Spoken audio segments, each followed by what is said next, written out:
सर्व विजयी एक सम्राट की गाथा बहुत ही खास है। पराक्रम से भूगोल था, आज गौरवमयी इतिहास है। गंधार से पुलिंद तक राज्य उसका अविभाज्य था। सम्राट जब अशोक थे, मगध खुशहाल साम्राज्य था। नमस्कार दोस्तों, आप है igniting minds with doctor JP Dalal में। इतिहास के पन्नों से आज हम विश्व शांति के लिए और विश्व महान के नाम से, अशोका द ग्रेट के नाम से जाने जाने वाली पर्सनैलिटी के बारे में बात करेंगे। आज मौर्य वंश के उस कोहिनूर के बारे में बात करेंगे जिसने हिंदुस्तान के इतिहास में एक अमिट छाप छोड़ी है। जी हाँ दोस्तों, इतिहास के पन्नों से आज हम लेके आए हैं अशोक महान, अशोका द ग्रेट।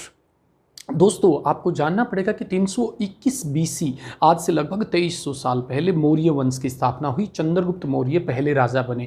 चंद्रगुप्त मौर्य और चाणक्य के बारे में आपने पढ़ा होगा, सुना होगा, उसके बारे में अलग से भी हम वीडियो बनाएंगे। चंद्रगुप्त मौर्य के पौत्र अशोक महान के नाम से जाने गए।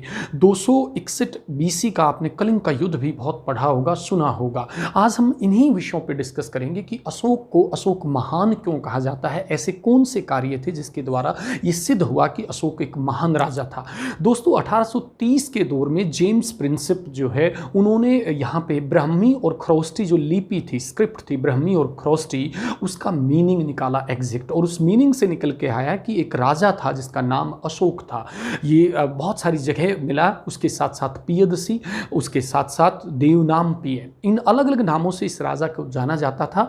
उसके बाद इस राज्य के, इस मगध साम्राज्य के, दोस्तों इंडस वैली सिविलाइजेशन के डाउनफॉल के बाद लगभग 1000 साल का जो हिस्ट्री है, that is agricultural economy was there, और the history which is particularly not dated in that way because many of the discoveries are yet to be come. So ये जो पीरियड है कि ईसा से 500-600 साल पहले पूरा जो भारतवर्ष था वो महाजनपदों में बटा हुआ था, और 16 महाजनपद थे। उन 16 महाजनपद में भी जो सबसे इंपॉर्टेंट महाजनपद था दैट वाज मगध, और मगध की जो राजधानी पहले राजगृह थी और बाद में पाटलिपुत्र, जिसे आधुनिक पटना के नाम से जाना जाता है। दोस्तों, ये पॉइंट टू बी नोटेड है कि जो वर्तमान बिहार है, वर्तमान पटना है, इसका बहुत गौरवशाली इतिहास रहा है, और उसी इतिहास का एक चमकता कोहिनूर रहा है वो मौर्य वंश रहा है। और उस मौर्य वंश में सबसे ज़्यादा जो प्रसिद्धि का कार्य किया जाता है वो अशोक महान के द्वारा किया जाता है।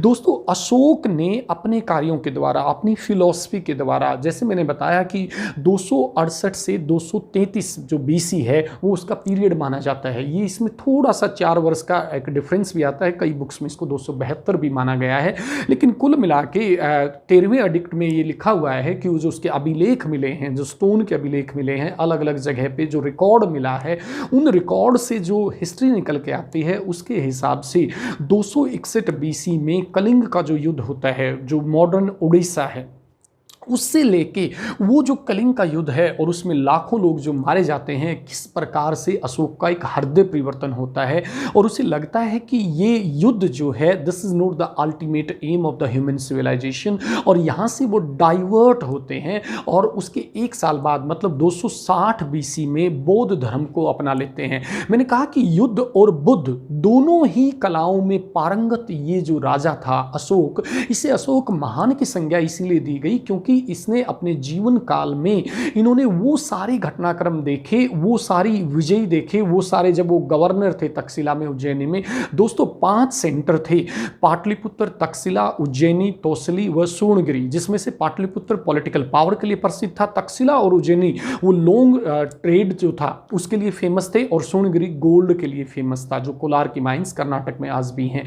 मीन्स ये जो 5 मेन एडमिनिस्ट्रेटिव और पॉलिटिकल सेंटर्स थे, इसके आधार पर पूरा मगध साम्राज्य चलता था, और उस मगध साम्राज्य में उस अशोक के टाइम पे इसको, अशोक को महान इसीलिए कहा गया क्योंकि अशोक ने ऐसे ऐसे कार्य किए जिसको बाद में 1000, 1500, 2000 साल बाद आज भी मानव सभ्यता के लिए एक विशेष देन माना जाता है। जैसे पशुओं के लिए अस्पताल खुलवाना, दोस्तों सड़कें बनवाना और सड़कों के दोनों तरफ छायादार और फलदार पेड़ लगाना, देन कुएं खुदवाना, देन उसके साथ विश्राम घर, जिसे हम रेस्ट हाउस, होटल, मोटेल के नाम नाम से आज के टाइम पे जाने जाते हैं। अगर ये चीज़ 2300 साल पहले किसी ने की तो ऑब्वियसली ही deserves to be great. And इसके साथ साथ अशोक ने एक जो नया नैतिक कानून का जो एक संग्रह जो दुनिया में सबसे पहली बार दिया, शायद वह दुनिया का पहला ऐसा राजा था जिन्होंने इस तरह से नैतिक कानूनों का एक संग्रह, जिसे धम्म के नाम से जाना गया, वो अपने लोगों के लिए, अपनी प्रजा के लिए दिया। धम्म जो था वो मॉरलिटी का एक सिंबल था,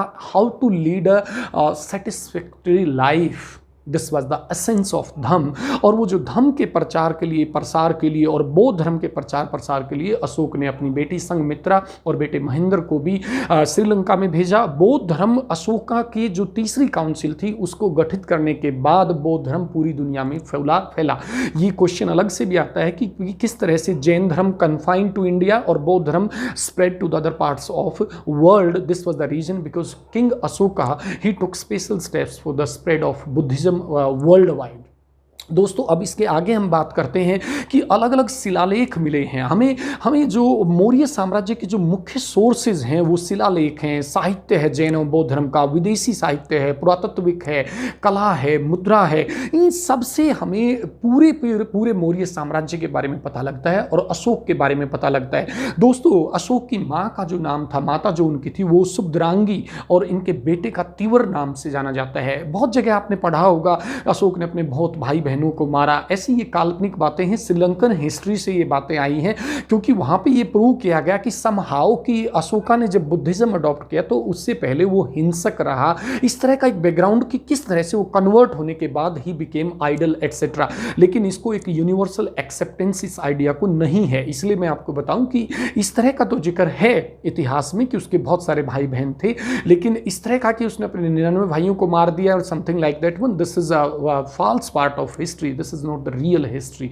सो दोस्तों अगर आप बात करें कि अशोक ने किस तरीके से चेंजेस लाए तो 13वें शिलालेख में कलिंग के युद्ध का जिक्र है और उसके बाद किस प्रकार से उसने विश्व शांति के लिए काम किया, ये सारी चीजें उसके अंदर मेंशन है। वो केवल सिद्धांत नहीं, वो थ्योरी और प्रैक्टिकल को दोनों को, आम प्रजा से जड़ाव को, लुगाव को, उस तरह से एक बड़ी बात में जो आपको बताऊं दोस्तों, 1789 में आप फ्रांस की क्रांति में पढ़ते हैं लिबर्टी, इक्वलिटी और फ्रेटर्निटी। अगर फ्रेटर्निटी का दुनिया के इतिहास में सबसे पहला एग्जाम्पल भ्रातृत्व का है तो वो अशोक महान के द्वारा दिया जाता है और वो फीलिंग जो धम्म के अंदर है वो भी ब्रदरहुड की फीलिंग है। सो अशोक के जो कार्य थे, चाहे वो विकलांगों के लिए दुनिया में सबसे पहले काम करने वाला, then universal acceptance for the peace और सिंपल और यूनिवर्सल आइडियाज देने के लिए दोस्तों अशोक ने बहुत काम किया है। इन सब वजहों से ही उसे अशोक महान के नाम से जाना गया। विश्व शांति के लिए वसुधैव कुटुंबकम जो भारत की फिलोसफी रहा है, भारत का दर्शन रहा है, वो बेसिकली अशोक के दर्शन से ही निकला है। आपने भारत के नेशनल एम्बलम के बारे में पढ़ा होगा जो सारनाथ के सांची के स्तूप से लिया हुआ है और जो सारनाथ के पिलर से लिया गया है। तो वो जो 4 सिंह की जो मूर्ति है उसमें भी यही दर्शाया गया है कि ताकत भी चाहिए, पावर भी चाहिए, लेकिन अल्टीमेटली जो मैसेज है अशोक का वो है विश्व शांति, पीस, कि through peace we can go for the permanent development, and peace is the precondition for all kind of development in the world. And this was the message given first time by Ashoka, and that's why he is known as Ashoka the Great। और इसलिए दोस्तों मैं अंत में कहूंगा कि चक्रवर्ती सम्राट था वह, पर फिर भी सिर झुकाए चल रहा था। अशोक ने शस्त्र रख दिए थे पर फिर भी विश्व शांति के लिए लड़ रहा था, विश्व शांति के लिए लड़ रहा था। Thank you.